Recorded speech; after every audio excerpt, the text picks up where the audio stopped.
Okay, I'm not going to say names, but these are real events, and should it come down to it, I'm sure that there's people that could verify most of my story.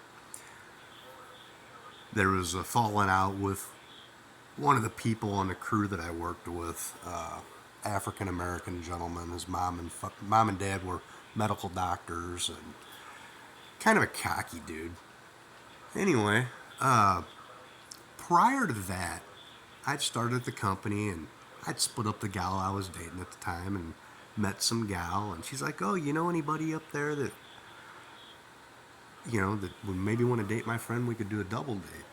So I talked to the guy, and long story short, worked out a deal where made a friend and said, "Hey, I know a gal that's got a friend, and maybe you could come up with double date or something." I didn't want to fix her up with anybody I knew from my past, and the guy at the time seemed like a pretty decent guy, or I wouldn't have invited him up because the gal that I met I liked a lot. Anyway, so we set this deal up where he's supposed to show up at 7 o'clock, and I get up at her house at 3 o'clock. Guess who's there right as I pull up? The guy that I was working with at the district shows up at 3:30 at this gal's house, right? Anyway, I wasn't real happy about that and found it really weird. This dude, we are talking 1999, bro. So this has continued that long. Let me get to the moral of the story. Anyway, so this dude, uh, by the time the night's over with, her friend come. They live next door to each other. The gal that we fixed him up with. She comes over at 3 o'clock in the morning, beating on the door.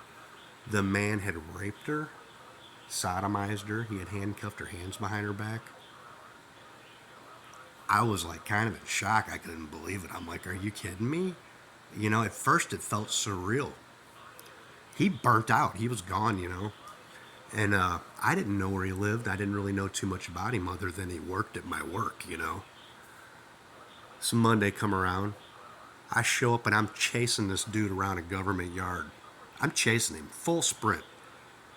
He goes running into the office of S.A. Carson, slams the metal door. I go running up to the door, and everybody's like, "What's going on?" Well, the people that were there at that time's like, "What's going on?" I'm like, "Man," I said, "this fool raped this girl over the weekend." Anyway, so S.A. comes out of the office, and I'm like, "Dude, he raped." I fixed because S.A. knew I fixed him up on the date. He was our acting supervisor at the time. I said, I fixed him up on a date with her friend. I said, he raped her, dude. I said, I didn't know how to find him, and blah, blah, blah. The girl had decided not to call the police. Anyway, I don't know. So S.A. goes in, closes the door, and goes, they start off with a conversation, and they're going back and forth. And finally, S.A. Carson, who is dead now, is screaming at the top of his lungs at this man. And long story short, he heads out. They sent the guy out the other door, and I didn't know it. I was going to thump him. And supervisor comes out, asks me to come in, and long story short, I kind of cooled down, walked away. Back to this crew with this man whose parents are medical doctors. I'm on a different crew at this point. So this cat starts mouthing off about something because the guy that I got into it with started spreading some rumors about me. And he got to the point where he's kind of pissing me off about it, saying some gay stuff, and just, I'm new at this place, government job. The dude's just going on and on like he's a full on Riri. Well, it gets back to my supervisor, right? So I didn't tell him. I guess the bricklayer said something to him. So the supervisor calls this man in, right? And they get talking and going back and forth. And finally, they catch this dude that was on the job with me in like 4 lies in a row. Well, you're at a government job, blah, blah, blah. So from what I heard through the grapevine, they brought HR in and they made him go see a psychologist. He got super irate and wouldn't calm down. So they supposedly put him on some medication or something, right? And it got around the company, and it really wasn't anything to do with me. It was how he was acting on the job site. Well, his best buddy on the job site about 2 years down the road, something like that.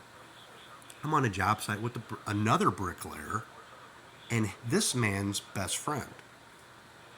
And all of a sudden, some guy in a red blazer drives by, and he drives down about 2 blocks. And I'm kind of noticing this guy, and there's an argument that kind of goes on. And the guy that I was on the crew with seemed to know these people. Next thing I know, the guy's down the street, and he's running up the street with a 9mm. I believe it was a high capacity. He's shooting, just unloading this gun. Stops, drops, loads another clip, and starts running up. We're talking about 2.5 city blocks. And I take off running across the street. The bricklayer takes off running one way, and he's got his Nextel on. Finally got radios at this point. And he's screaming, I feel bad for this dude. He's going, shots fired, shots fired. I can still hear him yelling that.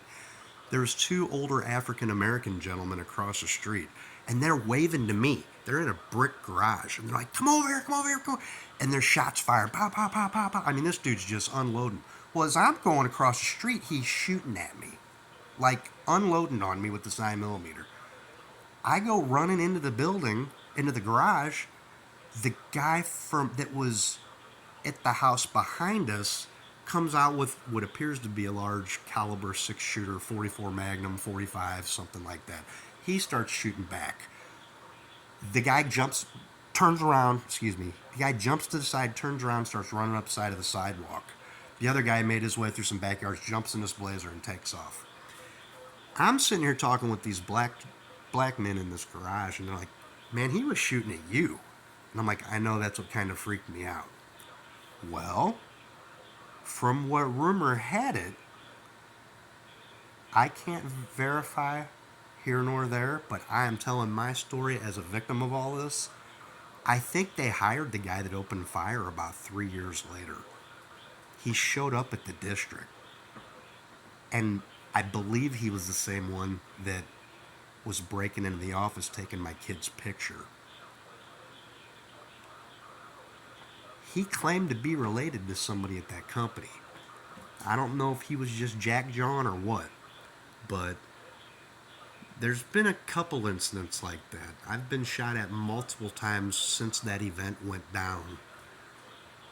A bunch of other things have happened. I'm trying to just round some events up in my head and try to picture who these folks are. The people that shot at me out of Memphis, they may have had stolen plates, but with that being said, some of our crew members from the other yards, as I got transferred to the yards up in the predominantly black neighborhoods, were talking about how they go down to Memphis for the weekends. I don't know what that means. I'm not involved. I don't know why these people keep trying to attack my daughter and I. The only thing that I can really see was they were jockeying for positions at the company, and I'm guessing they're trying to get on my kid, man, because seems the extended group got on some of the other kids in my family, and like I told you in an earlier video, 3 youthful females in my family are passed away now. 1 boy, my best friend, she passed away, and for some reason this does all seem to be tied back to the same group, and they seem to be on Victoria. I pulled out earlier, and there seemed to be a couple cars on me immediately. So I'm gonna probably start documenting these cars. I'm just to that point. I got a ton of plates written down from Missouri to here, and if I have to, I'll just start calling off license plates and stuff, because I'm documenting these people one way or another. One way or another. I mean, these people were able to put people on my child in school. Luckily, I taught my daughter how to box. She had gotten jumped in the bathroom, and people were videotaping, punched her in the glasses. She didn't know what was going on, which seemed to be a spin-off of something prior to this. I had heard a couple of the employees talking about one woman's name and the daughter's name. And suddenly these people came into our life down at the lake 3 hours out of St. Louis, along with another mother and daughter. So there's something to the tactic they're taking. If they can get our kids on drugs, then they got a customer. It's just like a business. You get people coming back in buying t-shirts or, buying welding services or whatever it might be. These people do this for a living, and your child is product.